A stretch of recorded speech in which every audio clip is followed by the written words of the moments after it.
पुराने वक्तों की बात है। एक सरदार कबीले में रहा करता था।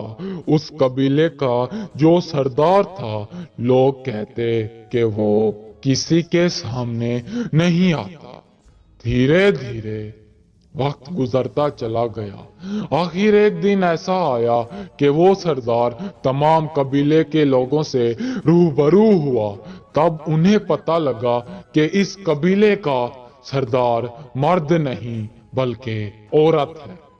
तब लोग कहने लगे कि ये कैसे इस कबीले के फैसले करेगी। फिर उस औरत ने शुजाअत और बहादुरी से गांव के लोगों को हैरान कर डाला। वो औरत बहुत भूखी थी।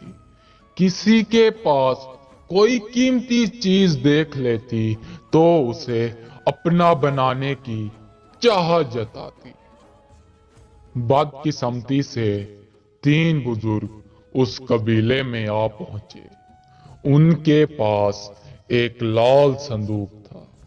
वो उस संदूक को अपनी जान से भी ज्यादा अजीज समझते थे और उसकी बहुत ज्यादा हिफाजत करते थे। उड़ती उड़ती हवा उस औरत के कानों में पहुंची कि 3 बुजुर्ग हमारे कबीले में आए हुए हैं, जिनके पास एक लाल संदूक है और ना जाने उसमें ऐसा क्या है कि वो तीनों उसकी बड़ी हिफाजत करते हैं। फिर उस औरत के दिल में लालच पैदा हुई और उसने उस संदूक को हड़पने का फैसला किया।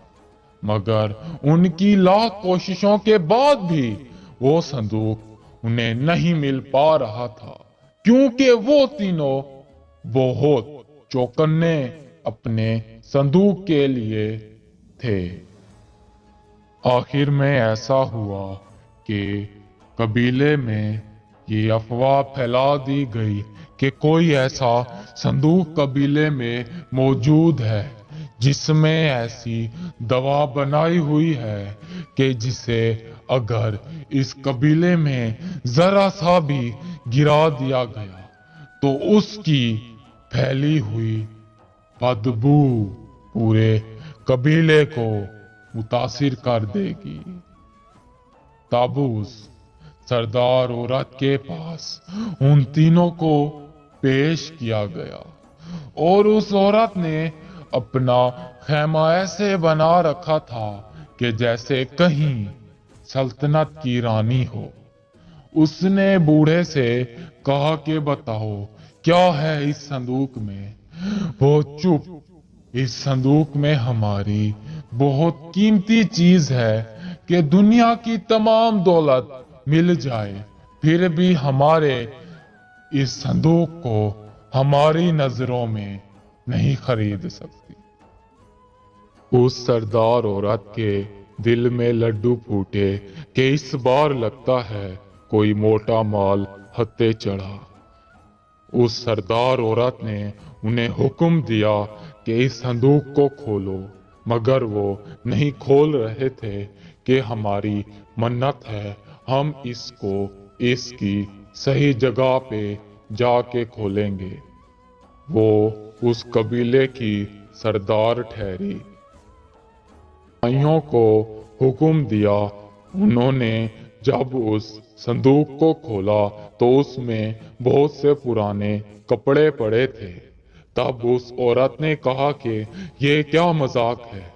फिर उन्होंने कहा कि ये हमारी माँ के चंद कपड़े हैं जो हम निशानी लेकर अपनी बहन की तरफ जा रहे हैं और आप लोगों ने इसे यूं ही खुला डाला अपनी अना में चलते।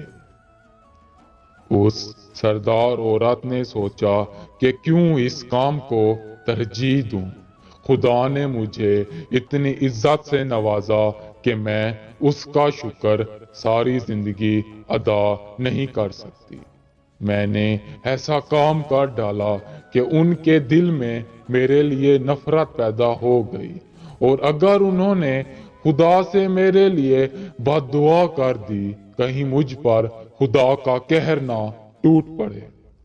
تب اس عورت نے ان سے معافی مانگی اور انہیں باعزت اس قبیلے سے روانہ کیا، اور اس کے بعد جو اس طرح کے اسے مشورے دیا کرتے تھے ان لوگوں کو قبیلے سے بدر کیا، اور خود ایماندار سردار کی طرح اس قبیلے میں زندگی گزارنے اور حق پہ فیصلے کرنے لگ گئی۔